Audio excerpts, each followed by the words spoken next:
Hai Ranas, Nas nak share topik yang agak kebiasaan ataupun topik yang agak hangat lah kan untuk orang yang baru nak mula berlari.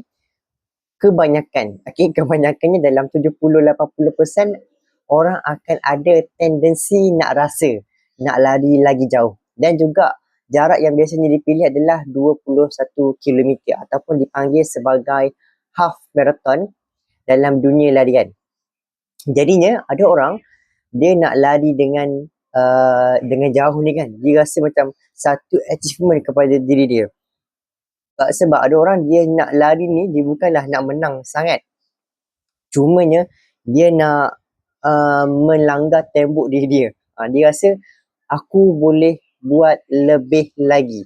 So dekat situlah bermulanya ramai orang dia rasa macam dia nak lari 21 km. Jadi daripada Nas, untuk korang nak lari 21 km dengan baik, maksudnya korang masuk event, korang lari dengan baik, habis tu tanpa krem, seeloknya korang kena selitkan adalah korang kena selitkan larian long distance, iaitu larian jarak jauh lah kan, long distance running. So ini juga adalah salah satu training yang korang kena selitkan dalam korang punya jadual. Maksudnya biasanya kalau nak buat long run ni kena lama kan. Biasanya sejam, 2 jam, 3 jam possibility yang korang akan guna untuk nak lari long run. So Nas punya nasihat juga, kalau nak buat long run ni seminggu sekali, dan juga better korang buat pada hujung minggu, sama ada Sabtu ataupun Ahad lah kan. Sebab larian long run ni dia melatih korang punya jantung supaya korang boleh lari dengan lebih lama, dan juga korang punya mental juga. Sebab bila larian jarak jauh bermula 21 km, bagi Nas sejujurnya dia bukanlah semata-mata fizikal. Yes, I know semua benda kena guna mental dan fizikal, tapi dia bila dah lari ni kan, contohnya kan, kilometer ke-15 kebiasaannya kan, kebanyakannya yang baru nak mula ni dia akan bertarung dengan dia punya fikiran, minda dia orang. Dia orang rasa macam jauhnya nak habis lagi kan, lambatnya nak habis, lepas tu dah krem dah itu ini kan, padahal nak habiskan tu jauh lagi ni, 5 km lagi, 4 km lagi. So bila jarak jauh ni korang rasa macam 4 km, 3 km tu macam pendek kan bila korang berlari biasa, tapi bila korang nak habiskan 4 km yang terakhir, itulah yang rasa terlalu lama, terlalu panjang. That's why kalau cantik korang dah terapkan dalam punya latihan seminggu tu, dah buat long run.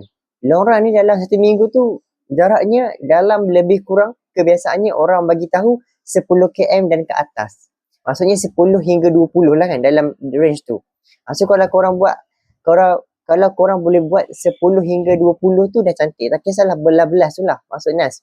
So korang boleh buat belas-belas ni dah cantik. Bagi Nas juga, macam Nas sendiri, Nas pada hujung minggu memang Nas akan pelbagaikan latihan tu. Maksudnya sama ada Nas hiking ke, ataupun Nas trail running ke, dan juga kita buat long run itself kan. So bila hujung minggu tu kita pelbagaikan juga. Maybe kalau cantik lagi korang boleh buat long run plus trail run. So lagi mencabar. Yang cantiknya bila korang nak rasa lari half marathon dengan baik, seeloknya latihan tu dah lebih advance. Latihan tu dah lebih mencabar daripada event tu sendiri. So itulah pengalaman Nas. Bila Nas dah pernah ada ketika Nas training tak cukup masuk event, kita terlalu memaksa body kita, menyebabkan kita ni rasa penat, rasa letih dan nak give up. Tapi bila kita training kau-kau dan juga kita dah buat pelbagai latihan kan, disiplin dan sebagainya, bila berlari tu dia tak jadi masalah. Dan juga ketika itulah Nas boleh buat personal best bawah 2 jam untuk 21 km. So dekat situ Nas rasa macam okay, rupanya kalau korang disiplin kan, memang korang boleh buat. So itulah jawapan yang agak klise kan. Ramai tanya Nas kan, macam mana boleh lari laju, macam mana nak lari dengan baik, macam mana nak lari dengan jauh. Jawapannya sebenarnya tak ada jawapan, tak ada rahsia sangat pun. Kalau korang tahu rahsia sekalipun, tetapi kalau korang tak buat juga apa yang dibagi tahu rahsia tersebut, still useless lah. So bagi Nas, at the end korang kena disiplin juga. Memang disiplin tu susah, dan juga korang nak dapatkan momentum, nak konsisten susah. Tapi once you got that momentum, percayalah korang akan rasa bangga dengan diri kau sendiri. So, bagi korang yang first time half marathon ataupun dah pernah try half marathon, memang korang adalah orang yang hebat kan. So, good luck for your upcoming soon event. Bye-bye. Lari dulu, upgrade kemudian. Assalamualaikum.